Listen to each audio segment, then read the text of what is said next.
Hello my dear students, आज हम लोग इंग्लिश करने वाले हैं और इंग्लिश में जो हमारा आज का टॉपिक रहेगा वो टॉपिक हमारा रहेगा सिंटैक्स।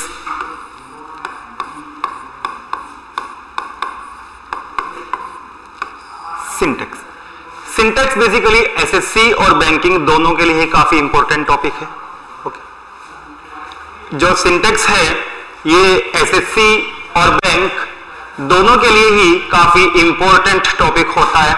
और यहां पे हमें एक्चुअली क्या करना है, हमें सबसे पहले ये पता होना चाहिए कि सिंटैक्स का मीनिंग क्या है या फिर सिंटैक्स का कोई दूसरा नाम भी है क्या।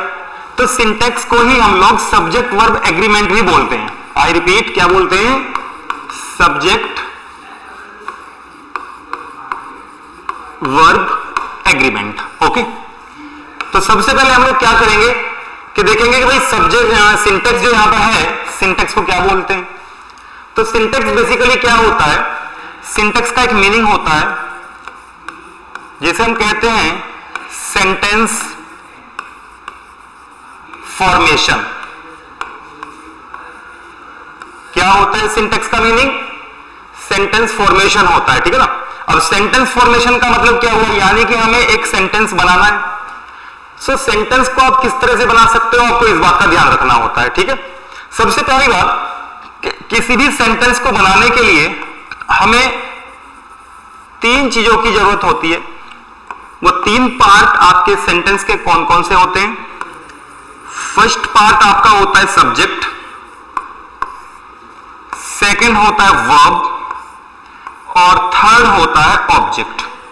बेसिकली ये रिक्वायर्ड पार्ट है किसी भी सेंटेंस को बनाने के लिए। ऐसा नहीं है कि हम केवल सब्जेक्ट और वर्ब और ऑब्जेक्ट से ही अपने सेंटेंस को बना सकते हैं। ऐसा भी हो सकता है कि हम सब्जेक्ट और वर्ब से भी किसी सेंटेंस को बना लें, ठीक है। यहां पे अब हमें किस बात का ध्यान रखना है कि हमें सब्जेक्ट और वर्ब इन दो चीजों का ध्यान रखना होता है। क्यों? क्योंकि हमारा टॉपिक जो सिंटैक्स है इसका एक और नाम होता है सब्जेक्ट वर्ब एग्रीमेंट। और यहां पर आपको ध्यान रखना है कि एग्रीमेंट होना है, ठीक है। किस किस के बीच में होना है? तो एग्रीमेंट होना है हमारा सब्जेक्ट और वर्ब के बीच में। सब्जेक्ट और वर्ब के बीच में एग्रीमेंट होना है। अब एग्रीमेंट का मीनिंग यहां पे क्या होता है? या तो आप बोल सकते हो अकॉर्डेंस, या फिर आप बोल सकते हो कंकॉर्ड। यानी कि इसका मीनिंग क्या हुआ? अकॉर्डेंस या कंकॉर्ड का मीनिंग हुआ कि भाई हमें तालमेल बिठाना है। ओके, अब तालमेल किस तरह से बिठाना है, इस बात का ध्यान रखना है। सो आपको ध्यान रखना है कि अकॉर्डेंस या कंकॉर्ड या एग्रीमेंट सब्जेक्ट और वर्ब के बीच में जो होता है ना, वही आपका क्या होता है? सब्जेक्ट वर्ब एग्रीमेंट है। और हम इसे ऐसे भी समझ सकते हैं कि वर्ब इज यूज्ड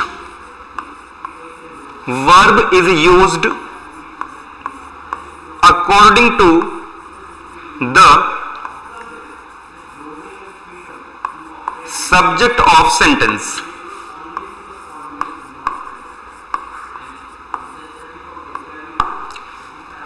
वर्ब का यूज करना है किसके अकॉर्डिंग? सेंटेंस के सब्जेक्ट के अकॉर्डिंग। ओके, अब यहां की अगर हम लोग बात करें तो आपको ध्यान देना है कि भाई सबसे पहले हम ये समझेंगे कि सेंटेंस का सब्जेक्ट क्या होता है, वर्ब क्या होती है, ऑब्जेक्ट क्या होता है। उसके बाद फिर हम शुरू करेंगे कि भाई किस तरह से हमें जो नेक्स्ट हमारा पार्ट है वो हमें देखना है, ठीक है। तो देखिए ध्यान से, सब्जेक्ट क्या होता है? सब्जेक्ट एक्चुअल में यहां पर आप कह सकते हो कि काम को करने वाला यानी कि डूअर, या फिर हम ये भी कह सकते हैं कि भाई कोई टॉपिक, या फिर कोई नाउन, या फिर कोई प्रोनाउन। ये सभी क्या हो सकते हैं? किसी भी सेंटेंस के सब्जेक्ट हो सकते हैं, ठीक है। अब हम यहां पे सब्जेक्ट के बारे में आपको सारी बातें बताऊंगा। इसमें आपको इस बात का ध्यान रखना होता है कि जो सब्जेक्ट है वो कितने तरह का हो सकता है। तो क्योंकि हम लोग सिंटेक्स पढ़ेंगे तो यहां पर आपको सब्जेक्ट के टाइप में बता देता हूं। सबसे पहले आपका सिंगुलर सब्जेक्ट कौन कौन से होते हैं, तो ध्यान से देखिए, ही, शी, इट, कोई नेम, एब्स्ट्रैक्ट नाउन और आपका सिंगुलर काउंटेबल नाउन और आपका प्रॉपर नाउन। ये क्या होते हैं, ये आपके सिंगुलर सब्जेक्ट होते हैं। ठीक है, इसके बाद अगर मैं आपको कहूं कि भाई हमारे जो प्लूरल सब्जेक्ट होते हैं वो कौन कौन से होते हैं, तो ध्यान से देखेंगे, they, we, you and plural countable noun और नेम्स।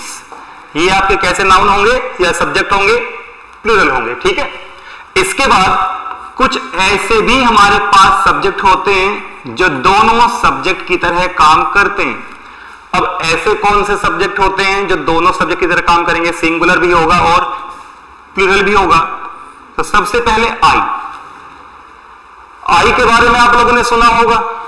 आई का यूज हम कहां पे करते हैं कि भाई जब आई प्रोनाउन होता है उसका यूज हम एज अ सब्जेक्ट करते हैं। ठीक है, अब यहां पे आपको एक बात का ध्यान रखना है कि आई आपका सिंगुलर भी होता है, जैसे कि प्रेजेंट इंडेफिनिट टेंस में, सॉरी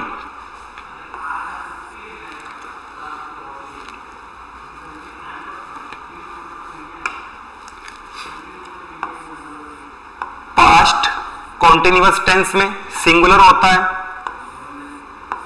प्रेजेंट इंडेफिनिट में प्लूरल होगा, प्रेजेंट परफेक्ट में प्लूरल होगा। और अगर हम बात करें, हमारे पास एक और नाउन होती है जिसे हम लोग बोलते हैं कलेक्टिव नाउन। इसे भी आप दोनों तरह से यूज कर सकते हैं, सिंगुलर काउंटेबल नाउन की तरह भी और प्लूरल काउंटेबल नाउन की तरह भी। और सेकंड पॉइंट इसमें एक आपका आता है कॉमन नाउन।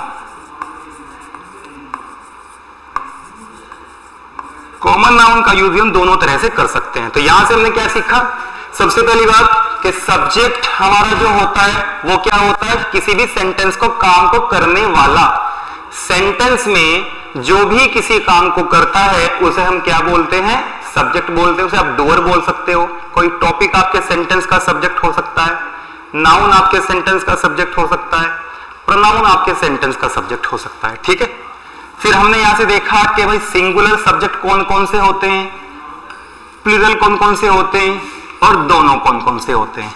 तो ये जो लिस्ट हमने बनाई ये हमारे सिंगुलर सब्जेक्ट हैं, ये दोनों की तरह यूज होते हैं और ये यहां पर प्लूरल की तरह यूज होते हैं। ठीक है, इसके बाद सेकंड पॉइंट पे हम लोग चलते हैं और वहां पर देखते हैं वर्ब क्या होती है। सो वर्ब, बेसिकली वर्ब क्या होता है कि वर्ब को हम लोग कहते हैं कोई भी एक्शन वर्ड। क्या होता है वर्ब, सब लोग बताइए। एक्शन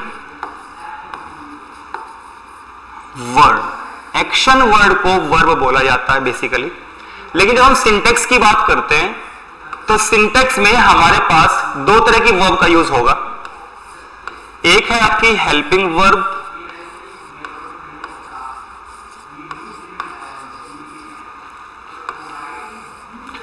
और दूसरी आपकी है मेन वर्ब।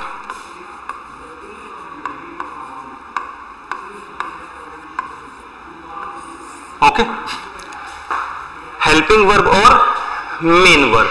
हेल्पिंग वर्ब को भी मैं कैटेगराइज कर देता हूं कि ऐसी कौन कौन सी हेल्पिंग वर्ब हैं जो कैसी होती हैं, सिंगुलर होती हैं। तो सिंगुलर हेल्पिंग वर्ब कैसी होगी, ठीक है, कौन कौन सी होती है देखेंगे। दोनों यानी कि सिंगुलर और प्लूरल कौन कौन सी होगी और प्लूरल हेल्पिंग वर्ब कौन सी होती है, इस चीज को देखेंगे हम। तो सबसे पहला पॉइंट जो यहां पर है आपको ध्यान देना है कि इज, was, has और does, ये क्या है? ये आपकी हेल्पिंग वर्ब हैं जो कि सिंगुलर होती है। इन्हीं की प्लूरल फॉर्म क्या होती है? आर, वर, हैव और डू। कुछ वर्ब ऐसी भी हैं जो दोनों तरह से यूज होती हैं, देखिए ध्यान से। Can, could, may,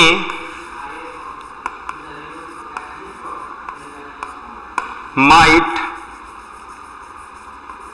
must, could, should, did, had. Okay, so ये हमारी कैसी वर्ब हुई जो दोनों तरह से यूज होती है। इसके बाद फिर हमारे पास क्या आता है? मेन वर्ब आती है। अब मेन वर्ब को आप लोगों ने इस तरह से पढ़ा होगा, वर्ब की first form, second form, third form, verb की फोर्थ फॉर्म और वर्ब की फिफ्थ फॉर्म। ठीक है, बेसिकली जो फर्स्ट फॉर्म होती है इसे हम लोग बेस फॉर्म बोलते हैं। क्या बोलते हैं? Base form. जो सेकेंड फॉर्म होती है इसे हम लोग क्या बोलते हैं भाई? फास्ट फॉर्म बोलते हैं। ओके, जो थर्ड फॉर्म होती है इसे क्या बोलते हैं? Past participle. और जो आपकी फोर्थ फॉर्म होती है एक्चुअल में इसे हम लोग आईएनजी फॉर्म भी बोलते हैं और इसे हम कहते हैं प्रोग्रेसिव फॉर्म। और जो आपकी फिफ्थ फॉर्म है या फिर हम इसे कह सकते हैं वर्ब की फर्स्ट फॉर्म में एस या ईएस, इसे कह सकते हैं वर्ब की फर्स्ट फॉर्म में आईएनजी, तो इसे हम लोग बोलते हैं singular form of base verb. Okay, आपको एक बात का ध्यान रखना है कि जो आपकी फर्स्ट फॉर्म होती है ये हमेशा मीनिंग के अकॉर्डिंग कैसी होगी? प्लूरल। और फर्स्ट फॉर्म में एस या ईएस मीनिंग के अकॉर्डिंग कैसी होती है? सिंगुलर होती है। ओके, आपको इस बात का ध्यान रखना है। तो हमारे पास यहां से हमने देखा कि वर्ब हमारे पास कितने तरह की होती है? वर्ब हमारे पास होती है दो तरह की। सबसे पहले हमने कहा हेल्पिंग वर्ब। हेल्पिंग वर्ब को हमने कैटेगराइज किया कि भाई सिंगुलर फॉर्म कौन कौन सी होंगी? इज, was, has या does, helping verb. Okay, plural कौन कौन सी होंगी? are, were, have और do। इसके बाद फिर हमारे पास कुछ ऐसी वर्ब्स भी हैं जो सिंगुलर और प्लूरल दोनों तरह की होती है। Can, could, may, might, must. अच्छा, कुड यहां पे आ गया, ठीक है। वुड, डिड, हैड या फिर used to, need not, dare not और ought टू। ये भी हमारे पास कुछ ऐसी वर्ब होती है जो सिंगुलर और प्लूरल दोनों तरह की होती है। फिर हमने देखा मेन वर्ब हमारे पास कौन कौन सी होती है। तो मेन वर्ब जो हमारी होगी वो हमने कैटेगराइज की 5 पार्ट में, 5 पार्ट्स इसके होते हैं। First form, second form, third form, fourth form और फिफ्थ फॉर्म। ठीक है, अब फर्स्ट फॉर्म जो आपकी होती है, फर्स्ट फॉर्म हमेशा मीनिंग के अकॉर्डिंग कैसी होगी? प्लूरल होगी। और जैसे ही हमने यहां पर कहा कि वर्ब के फर्स्ट फॉर्म में एस या ईएस लगाएंगे वो कैसी होगी? वो हमेशा सिंगुलर होती है। जो आपकी सेकेंड फॉर्म होती है ये प्लूरल और सिंगुलर दोनों तरह की होती है। थर्ड फॉर्म यानी कि पास्ट पार्टिसिपल और आईएनजी फॉर्म यानी कि प्रोग्रेसिव फॉर्म, इनका हमें ध्यान रखना होता है कि ये हमेशा जब थर्ड फॉर्म या आईएनजी फॉर्म की तरह यूज होंगी तो हमेशा हेल्पिंग वर्ब के साथ यूज होती हैं। तो यानी कि यहां पर हम ये नहीं कह सकते कि भाई ये सिंगुलर होती है या प्लूरल होती है। जिस तरह का सब्जेक्ट है उसी के अकॉर्डिंग यहां पे हम लोग हेल्पिंग वर्ब का यूज करते हैं, उसके अकॉर्डिंग इसका यूज हो जाता है। ठीक है, यहां तक की बातें सभी को समझ में आ गई है, क्लियर है चीजें सभी को, यस और नो? चलिए इसके बाद देखिए ध्यान से, नेक्स्ट पॉइंट हमारे पास आता है ऑब्जेक्ट।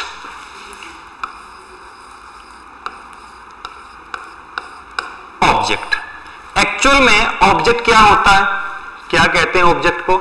हिंदी में आप लोगों ने सुना होगा कि एक कर्म कहते हैं, ठीक है। और इंग्लिश में अगर हम कहें कि कोई भी ऐसी चीज जिस पे वर्ब का इफेक्ट पड़ता है, यानी कि वर्ब से जो सफर होता है उसे ही हम लोग क्या बोलते हैं? ऑब्जेक्ट बोलते हैं।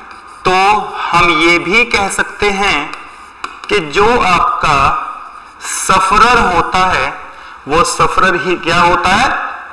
ऑब्जेक्ट होता है, ठीक है ना। अब आपको दो बातों का ध्यान रखना है और दो बातों में डिफरेंस भी आपको पता होना चाहिए। एक टर्म हमारे पास है ऑब्जेक्ट, ओके, और सेकंड हमारे पास है noun complement.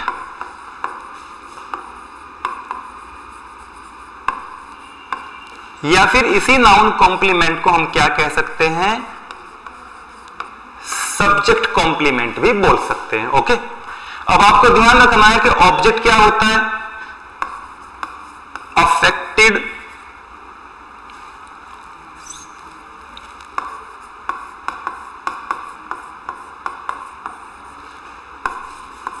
Bye an action word, यानी कि जिस पर भी काम करने का इफेक्ट पड़ता है उसे हम लोग क्या बोलते हैं? ऑब्जेक्ट बोलते हैं। और नाउन कॉम्प्लीमेंट या सब्जेक्ट कॉम्प्लीमेंट क्या होता है? जो भी टर्म हमारी होती है और वो नाउन या सब्जेक्ट के बारे में इंफॉर्मेशन देती है।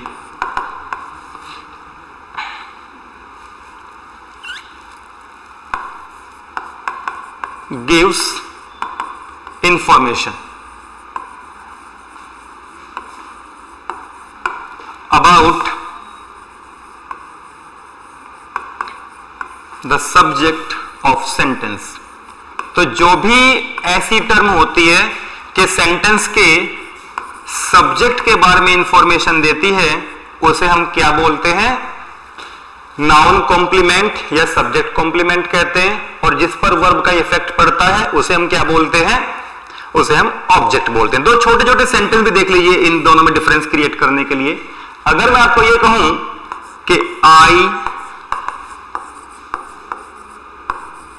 Teach you every day, okay, और सेकेंड सेंटेंस में यहां पर लिखता हूं कि आई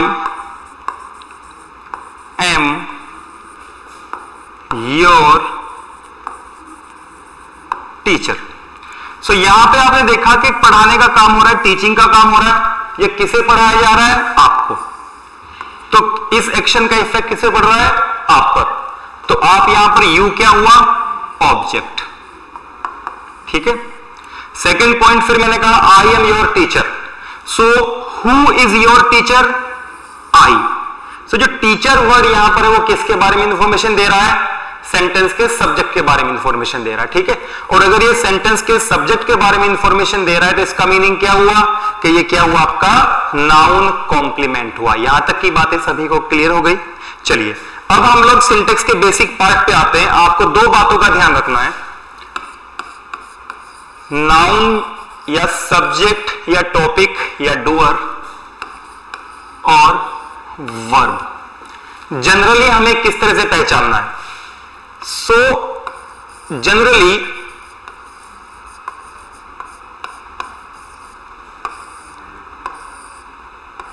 कोई भी नाउन या फिर सब्जेक्ट जो होता है किसी भी सेंटेंस में, आपको ध्यान रखना है कि भाई वो क्या होता है। हम उसे दो तरह से यूज कर सकते हैं, एक तो विदाउट एस और ईएस और सेकंड विद एस और ईएस। जब आपके सेंटेंस में सब्जेक्ट आपका जनरली एस या ईएस के बिना यूज होता है तो वो आपका हमेशा कैसा होगा? सिंगुलर सब्जेक्ट होगा। कैसा होगा भाई? सिंगुलर सब्जेक्ट, ठीक है। अगर यहां की बात करें हम विद एस और ईएस, तो ये आपका सब्जेक्ट हमेशा प्लूरल होगा। आपको इस बात का ध्यान रखना है। देखो कैसे, यहां की अगर हम बात करें, मैंने लिखा बॉय सिंगुलर, यहां पर मैंने लिखा बॉयज प्लूरल। ओके, वर्ब इसका बिल्कुल ऑपोजिट होता है। ऑपोजिट कैसे होगा अब ये देख लो एक बार। हमने कहा विदाउट एस और ई एस। ओके, तो विदाउट एस और ई एस वर्ब हमेशा आपकी कैसी होगी? प्लूरल। और विद एस और ई एस वर्ब आपकी हमेशा कैसी होगी? Singular verb. ओके, जैसे कि यहां पर हमने लिखा गो, यहां पर हमने लिखा गोज, यहां पे हमने लिखा प्ले। ओके,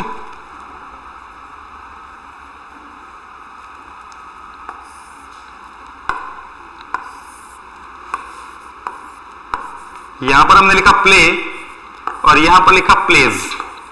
तो जब हमने किसी भी वर्ब में एस या ईएस जोड़ दिया तो वो क्या हो गया? सिंगुलर हो गया। ठीक है, यहां तक की बात आपको क्लियर हो गई है सभी को। अब हमें दो बातों का ध्यान रखना है। ऑलवेज रिमेंबर, जब तक भी पूरी की पूरी इंग्लिश चलेगी आपकी, जब सब्जेक्ट और वर्ब की बात होगी तो हमें इस बात का ध्यान रखना है कि जब हमारा सब्जेक्ट सिंगुलर होगा तो हमारी वर्ब भी सिंगुलर होगी, और जब हमारा सब्जेक्ट प्लूरल होगा तो वर्ब भी कैसी होगी? प्लूरल होती है। इस बात का आपको ध्यान रखना है। ओके, अब देखो कैसे। हमने कहा सिंगुलर सब्जेक्ट के साथ सिंगुलर वर्ब, यानी कि S S plus S V, singular subject singular verb. और सेकंड पॉइंट आपको ध्यान रखना है, प्लूरल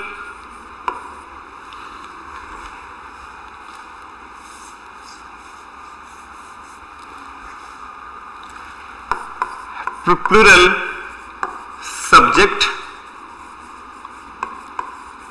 के साथ प्लूरल वर्ब का यूज होता है, यानी कि पीएस के साथ पीवी आएगा। आपको ये दो छोटी छोटी सी बातें हमेशा ध्यान रखनी है। ठीक है, यहां तक कोई डाउट किसी को? अब देखिए कैसे। अगर मैं आपको ये कहूं कि सेंटेंस का सब्जेक्ट है ही, शी, इट या फिर कोई नेम, तो इनके साथ आने वाली जो वर्ब होगी वो हमेशा कैसी होगी? सिंगुलर। तो आपको ध्यान रखना है कि accordingly is, was, has, does और आपका फर्स्ट फॉर्म में एस और ई एस इनका यूज होता है। ठीक है, नेक्स्ट पॉइंट यहां की अगर हम बात करें तो हमारे पास सब्जेक्ट है we, you, they, PCN, SCN, सब singular countable noun, plural countable noun. इनके साथ आने वाली वर्ब हमेशा कैसी होगी? प्लूरल होगी।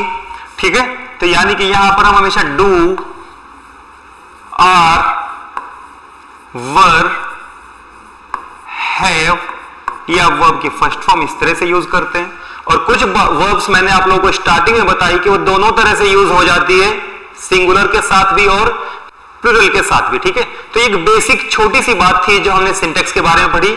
इसके बाद हम अपने टॉपिक पर चलते हैं, सिंटेक्स को किस तरह से हमें यूज करना है। तो सबसे पहला पॉइंट जो आप लोगों का है, जिस पर आपको बहुत ध्यान देना है, वो क्या है कि जब आपके सेंटेंस का सब्जेक्ट जो होगा वो इट होता है, तो उस कंडीशन में हम कौन कौन सी बातों का ध्यान रखते हैं। आपको यहां पर कुछ बातें ध्यान रखनी है। ठीक है, अब वो बातें कौन कौन सी हैं? फर्स्ट पॉइंट आप देखेंगे मेरे साथ कि अगर मैं आपको यह कहूं कि भाई जब सेंटेंस का सब्जेक्ट क्या होता है? इट होगा। ये इफ लग रहा है देखने में, इसे हटाइए। क्या होगा सेंटेंस का सब्जेक्ट? इट होगा। ओके, तो उस कंडीशन में हमें कुछ बातों का ध्यान रखना है। फर्स्ट पॉइंट ध्यान से देखेंगे, हमने कहा कि हमारे सेंटेंस का सब्जेक्ट क्या है? इट। अब हम इसे 3 लेयर्स में पढ़ना शुरू करते हैं। ये मान करके चलिए कि अभी तक मैंने आपको जो भी बातें बताई हैं वो केवल एक बेसिक इंट्रोडक्शन था इस पार्ट का, इससे ज्यादा वो कुछ भी नहीं है। ठीक है, अब यहां से आपका ग्रामर शुरू होता है और इट के साथ जो भी मैं आपको इंपॉर्टेंट चीजें बताऊंगा वो आपको बहुत अच्छे से समझ में आनी चाहिए। फर्स्ट पॉइंट, जब आप इट का यूज करते हैं तो इट के बाद आने वाली वर्ब आपको ध्यान रखना है हमेशा कैसी होती है? सिंगुलर होती है। कैसी होती है? सिंगुलर होती है। जैसे कि इट इज सैटरडे टुडे। तो यहां पर आपने देखा आपके सेंटेंस का सब्जेक्ट क्या है? इट है। तो यहां पर हमने क्या कहा कि भाई इट के साथ वर्ब कैसी आएगी? सिंगुलर। फिर इट वॉज योर फ्रेंड। तो यहां पर भी आपने देखा आपके सेंटेंस का सब्जेक्ट क्या है? इट है। तो यहां पे भी वर्ब कैसी आएगी? सिंगुलर। ठीक है, फिर हमने कहा इट मेक्स नो सेंस। तो यहां की अगर हम बात करें, हमने कहा कि सेंटेंस सब्जेक्ट इट है तो वर्ब कैसी आएगी? सिंगुलर आएगी। फर्स्ट पॉइंट क्लियर हुआ। सेकंड पॉइंट देखिए, जब आपके सेंटेंस का सब्जेक्ट इट होता है और उसके बाद हम ये देखते हैं कि कोई प्रोनाउन हेल्पिंग वर्ब के बाद यूज हुआ है, तो प्रोनाउन के हमारे पास 2 केस होते हैं। एक होता है सब्जेक्टिव केस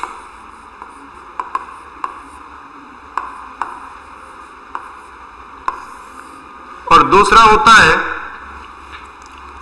ऑब्जेक्टिव केस। दूसरा क्या होता है? Objective case. ओके, मैं लिख ही दूंगा यहीं पर, डोंट वरी। अभी मैं बता देता हूं आपको, जो भी प्रोनाउन किसी सेंटेंस के या कोई भी नाउन या कोई भी टॉपिक, कोई भी पार्ट किसी भी सेंटेंस का सब्जेक्ट बन सकता है वो सब्जेक्टिव केस होता है, और जो ऑब्जेक्ट के प्लेस पर आ सकता है वो ऑब्जेक्टिव केस हो सकता है। देखिए ध्यान से, जैसे कि आई, वी, यू, ही, शी, दे, ये सभी क्या हुए? सेंटेंस के सब्जेक्ट बन सकते हैं या फिर किसी का नाम। ओके, ऑब्जेक्टिव केस क्या होता है? ऑब्जेक्टिव केस होता है कि भाई जैसे आई का ऑब्जेक्ट है मी, वी का ऑब्जेक्ट है अस, यू तो खैर सब्जेक्टिव और ऑब्जेक्टिव दोनों केस में सेम ही रहता है, ही का ऑब्जेक्ट है हिम, शी का ऑब्जेक्ट है ही, शी का ऑब्जेक्ट है हर, और दे का ऑब्जेक्ट है देम, और नेम का जेंडर के अकॉर्डिंग हम लोग ऑब्जेक्ट बना सकते हैं। ठीक है, अब आपको ध्यान रखना है कि जब भी हम किसी प्रोनाउन का यूज करते हैं, क्योंकि यहां पे आपने देखा कि इट का यूज किया, इट के बाद हेल्पिंग वर्ब आई, और हेल्पिंग वर्ब या मेन वर्ब कैसी आएगी? हमेशा सिंगुलर आएगी, और उस वर्ब के बाद जो आपका प्रोनाउन यूज होता है तो वो हमेशा सब्जेक्टिव केस में यूज होगा। आई रिपीट, वो हमेशा कौन से केस में यूज होगा? सब्जेक्टिव केस में यूज होगा। यानी कि प्रोनाउन अगर कोई भी लिखा जाता है तो आपको ध्यान रखना है कि भाई वो हमेशा सब्जेक्टिव केस में ही आएगा। यहां तक कि पॉइंट आप लोगों को क्लियर हुआ? यस और नो? सही बताइए। चलिए अब इसके 2 मैं एग्जांपल्स आपको दिखा देता हूं। अगर मैं यहां पे आपको लिख के दिखाऊं कि it was I, me, who was your friend. Okay, तो यहां पे आपने देखा आपके सेंटेंस का सब्जेक्ट क्या है? इट। इट के बाद आने वाली वर्ब हमेशा कैसी है? सिंगुलर। और इस वर्ब के बाद यहां पर मैंने दो केस लिखे हैं, एक सब्जेक्टिव केस और एक ऑब्जेक्टिव केस। तो आप मुझे बताइए कौन सा केस आना चाहिए? बिल्कुल, कौन सा केस आएगा? सब्जेक्टिव केस आएगा। ओके, एक और देखिए, it was, were, you, who, were,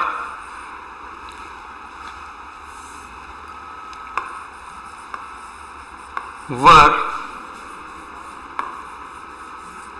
always,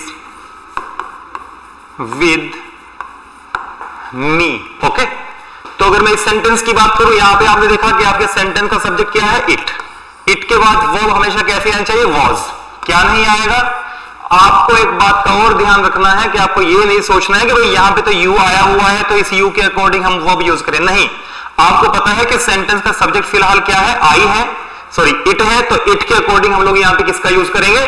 was का यूज करेंगे। ठीक है, तो ये पॉइंट आप लोगों को क्लियर हुआ या नहीं हुआ? एक और देखिए, it is I who am responsible for this loss।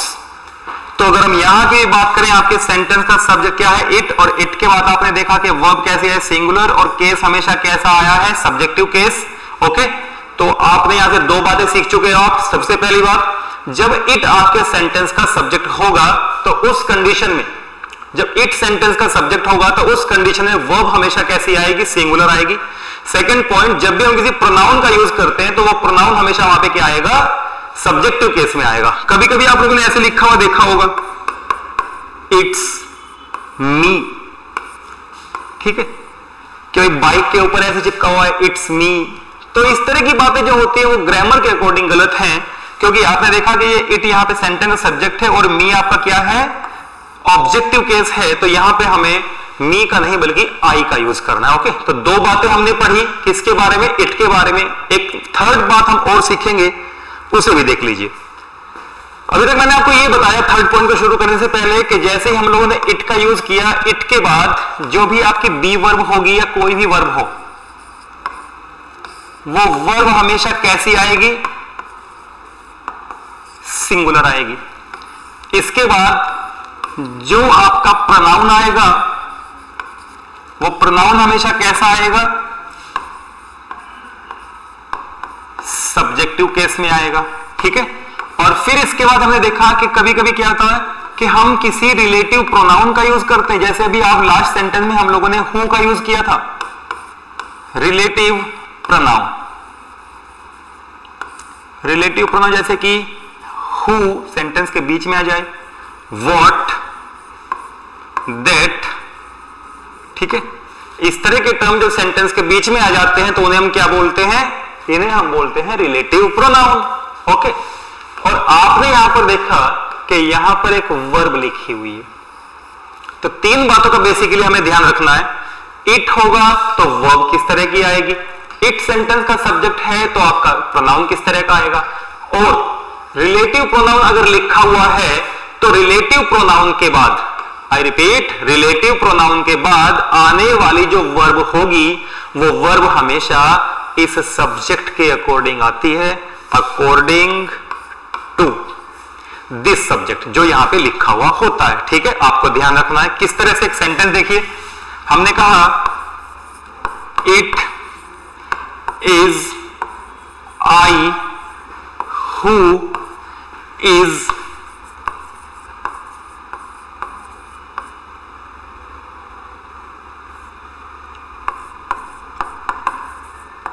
responsible for this mistake। Okay, so it लिखा हुआ है सेंटेंस का सब्जेक्ट। फिर हमने आगे क्या देखा? इज है, सिंगुलर वर्ब है।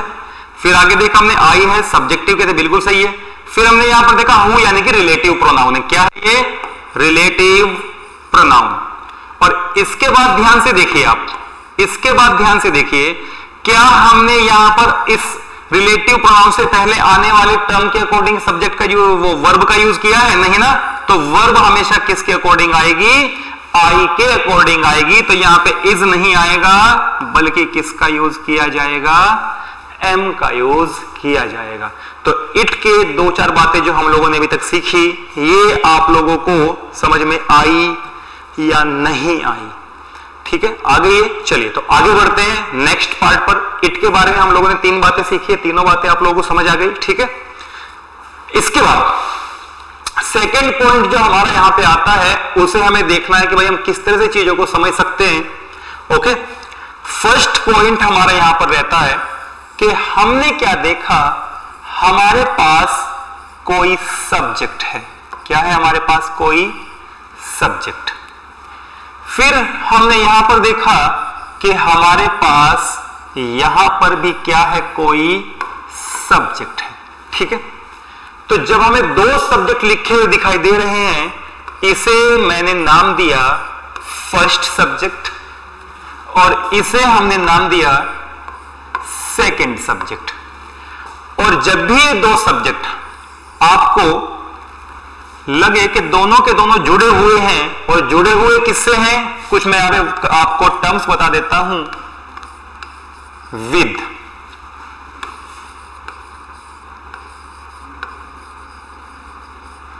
Together,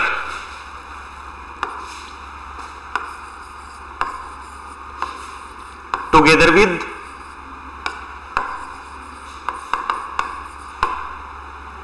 but, like, except, in addition to,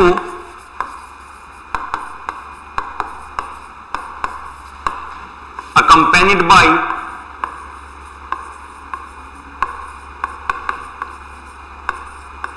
accompanied by,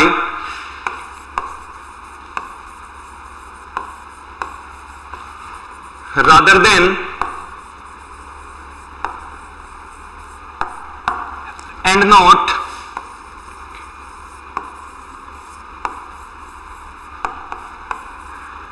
along with, और as well as। अगर ये इस तरह के वर्ब हम ये देखते हैं टर्म्स कि इन दोनों सब्जेक्ट को जोड़ा हुआ है, या 2 सब्जेक्ट आपस में जुड़े हुए हैं विद से, टुगेदर से, टुगेदर विद से, बट से, लाइक से, एक्सेप्ट से, इन एडिशन टू से, अकम्पेनिड बाय से, रादर देन से, एंड नॉट से, अलोंग विद से, एज वेल एज से, या फिर बिसाइड्स से। तो क्या होता है कि यहां पे इस तरह की बातें लिखी हुई है, जब हम किताबों को पढ़ने की कोशिश करते हैं, कि वर्ब जो आएगी, ठीक है, वर्ब जो आएगी, वर्ब हमेशा फर्स्ट सब्जेक्ट के अकॉर्डिंग आती है। वर्ब हमेशा किसके अकॉर्डिंग आती है? According to first subject. Okay, अब ये तो केवल इतनी बात हुई कि भाई अगर मान लीजिए हमने इन्हें देखा तो हम ये वर्ब का यूज कर सकें, लेकिन मेन पॉइंट यहां पर यह है कि ऐसा क्यों होता है। ओके, तो सबसे पहले मैं आपको सेंटेंस लिख करके दिखाता हूं, उसके बाद फिर उन्हें डिटेल में समझने की कोशिश करेंगे। तो फर्स्ट पॉइंट जो आपका है वो ये है कि I like my brother is very intelligent. Okay, first point आपको ध्यान रखना है कि हमारे पास एक सेंटेंस का सब्जेक्ट है आई, दूसरा सेंटेंस का सब्जेक्ट है हमारे पास यहां पर माय ब्रदर, और ये दोनों के दोनों टर्म किससे जुड़े हुए हैं? लाइक से। अब मैं आपको ये नहीं पढ़ा रहा हूं कि भाई हमें यहां पे किसका यूज करना है, किस तरह से यूज करना, नहीं। आपको 2-3 बातों का ध्यान रखना है। सबसे पहली बात, आप मुझे ये बताइए कि जो यहां पे हमने टर्म लाइक का यूज किया हुआ है, ये जो लाइक है ये क्या है? वर्ब है, कंजंक्शन है, प्रीपोजिशन है, ठीक है, एडजेक्टिव है, एडवर्ब है। तो सबसे पहली बात, अगर मैं आपको यह कहूं कि लाइक वर्ब है, ओके, जिस वर्ब का लाइक का मतलब होता है पसंद करना, तो अगर ये वर्ब होगी तो सीधी सी बात है ये वर्ब होने पर कैसी वर्ब होगी? Main verb. और जब ये मेन वर्ब होगी तो सीधी सी बात है, आप मुझे बताइए क्या हम मेन वर्ब को हेल्पिंग वर्ब से पहले लिख सकते हैं? इसका मतलब यह हुआ कि हम किसी भी हेल्पिंग वर्ब को मेन वर्ब के बाद नहीं लिख सकते हैं, यानी कि ये लाइक वर्ब नहीं है, ठीक है। सेकेंड पॉइंट हमने कहा conjunction.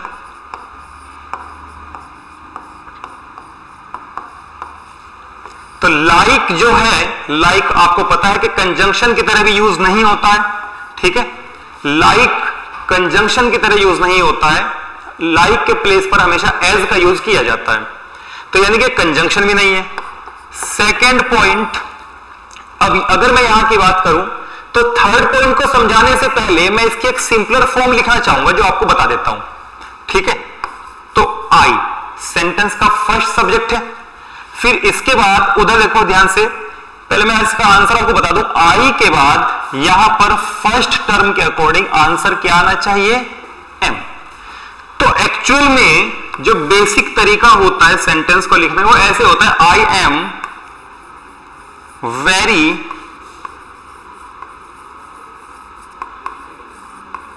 Intelligent like my brother. अब आप ध्यान से देखिए, आई सेंटेंस का सब्जेक्ट है, यहां पर हमने देखा एम, उसके बाद हेल्पिंग वर्ब है, ये आपका रेस्ट ऑफ पार्ट है, और यहां पर आपने देखा कि माई ब्रदर इस सेंटेंस का क्या है? ऑब्जेक्ट है। और ऑब्जेक्ट से पहले और वर्ब के बाद अगर हम देखें तो यहां पे हमेशा क्या आता है? लाइक, यानी कि यहां पर वर्ब नहीं है, कंजंक्शन नहीं है, और आपको पता है कि वो कौन सा पार्ट ऑफ स्पीच होता है जिसके बाद हम ऑब्जेक्टिव केस का यूज करते हैं। तो ऑब्जेक्टिव केस का यूज हम करते हैं हमेशा प्रीपोजिशन के लिए। तो ये क्या हुआ आपका? प्रीपोजिशंस होते हैं। तो प्रीपोजिशन के बाद हमेशा ऑब्जेक्ट आता है, ठीक है ना। अब ध्यान से देखेंगे पिछली वाली स्लाइड को, ये सभी के सभी क्या हुए? प्रीपोजिशन हुए, ठीक है।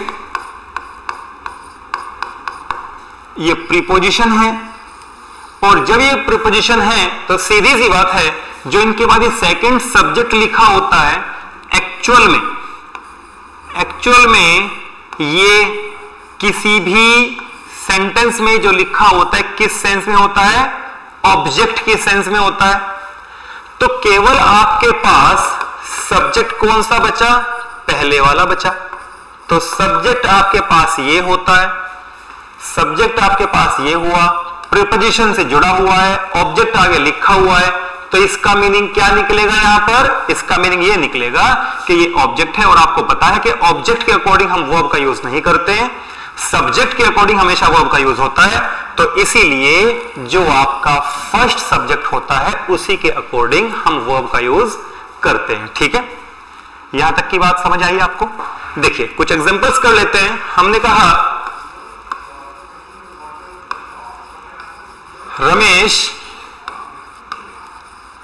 as well as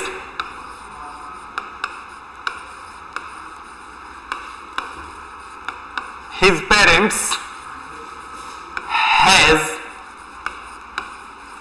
come to meet the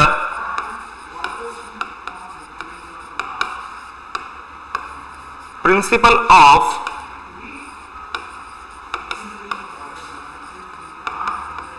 the university. First example.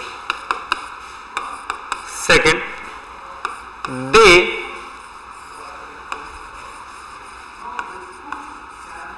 along with their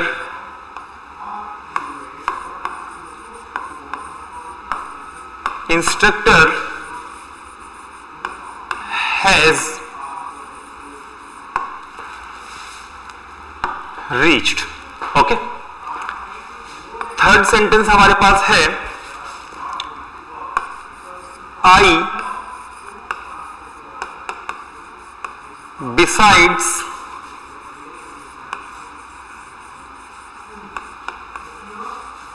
cousins are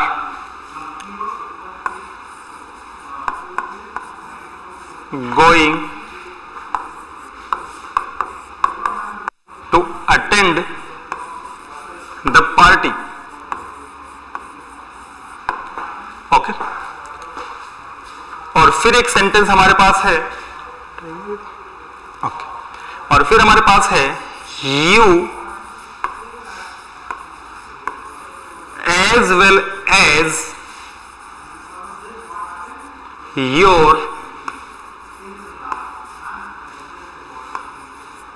father are coming to dine out. Okay, so अब इन सेंटेंसेस को एक बार हम देख लेते हैं। यहां पर हमने देखा हमारे पास दो सब्जेक्ट है, रमेश और हिज पेरेंट्स, और ये दोनों के दोनों सब्जेक्ट ही किससे जुड़े हुए हैं? एज वेल एज से जुड़े हुए हैं। तो यहां पर आप बताइए जो आगे आने वाली वर्ब है वो हिज पेरेंट्स के अकॉर्डिंग आएगी या फिर वो फर्स्ट सब्जेक्ट रमेश के अकॉर्डिंग आएगी? तो सीधी सी बात है, आपको पता है कि रमेश आपके सेंटेंस का सब्जेक्ट है एज वेल एज एक प्रीपोजिशन है, और हिज पेरेंट्स यहां पर ऑब्जेक्टिव केस की तरह यूज हुआ है। तो सब्जेक्ट आपके सेंटेंस का रमेश हुआ तो वर्ब रमेश के अकॉर्डिंग आएगी, और रमेश के अकॉर्डिंग जो वर्ब यहां पर हैज लिखी हुई है ये सही हुई या गलत हुई? तो यानी कि ये वर्ब यहां पर सब सेंटेंस के अकॉर्डिंग सही हुई। फिर सेकंड सेंटेंस हमने देखा दे लिखा हुआ है, और दे के बाद प्रीपोजिशन अलोंग विद लगी हुई है, और फिर आगे लिखा हुआ है डियर इंस्ट्रक्टर। तो आप मुझे बताइए डियर इंस्ट्रक्टर क्या है? ऑब्जेक्टिव केस, अलोंग विद क्या है आपका प्रीपोजिशन, और दे क्या है आपके सेंटेंस का सब्जेक्ट है। तो दे के अकॉर्डिंग यहां पे हैज आएगा या हैव आएगा? सीधी सी बात है, क्या आएगा? हैव आएगा। ओके, इसके बाद फिर लिखा हुआ है आई बिसाइड्स माई कजिन्स। तो यहां पर आपने देखा कि आई लिखा है, आई के बाद प्रीपोजिशन बिसाइड आया हुआ है, और उसके बाद माई कजिन्स लगा हुआ है, और यहां पर हम देखते हैं कि क्या लिखा है? आर लिखा हुआ है।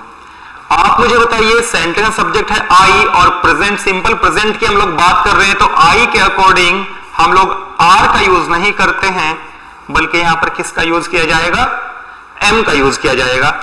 और नेक्स्ट सेंटेंस में हमने देखा कि यू लिखा है, you as well as your father.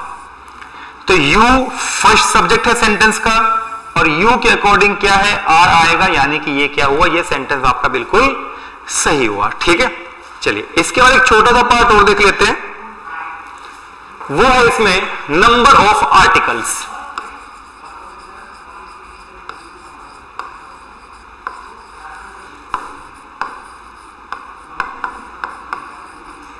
Equal to number of persons.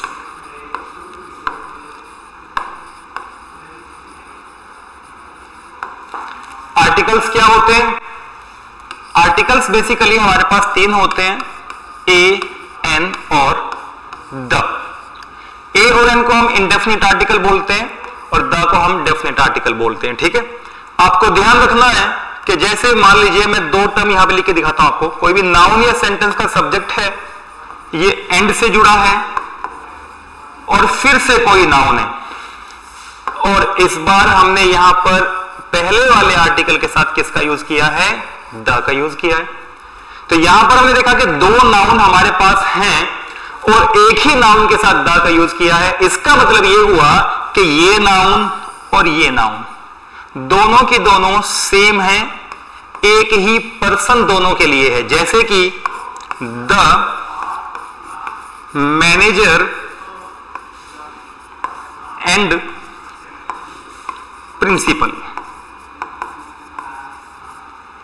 Okay, एक और देखिए, the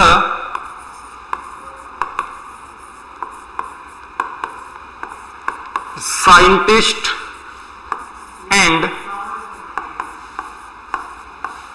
philosopher.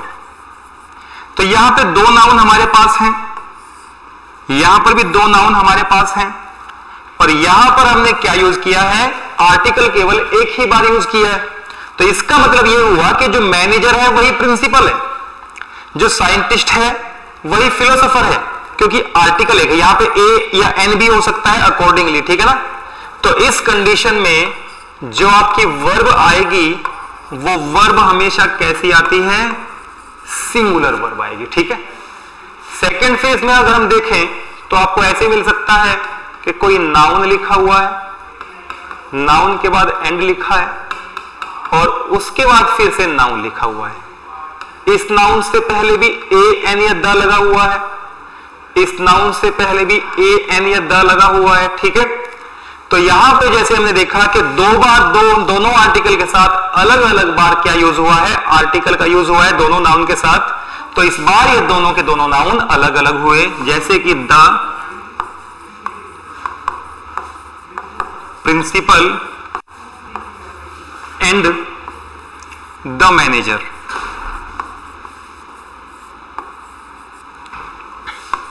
The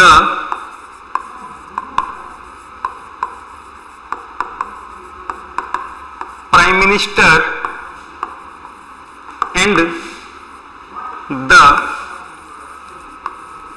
head of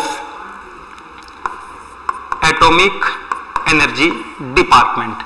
ध्यान से देखिए, यहां पर प्रिंसिपल है, प्रिंसिपल के साथ हमने आर्टिकल का यूज किया।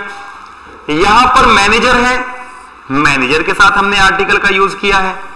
इसका मतलब यह हुआ कि जब दो बार आर्टिकल का यूज हुआ है तो ये टोटल दो पर्सन हुए। तो इस कंडीशन में, या फिर प्राइम मिनिस्टर के साथ द लगाया है, head of atomic energy department के साथ द लगाया है, तो टोटल दो लोग हुए। तो इस कंडीशन में जो वर्ब आएगी वो वर्ब हमेशा कैसी आती है, प्लूरल आती है। Okay, thank you.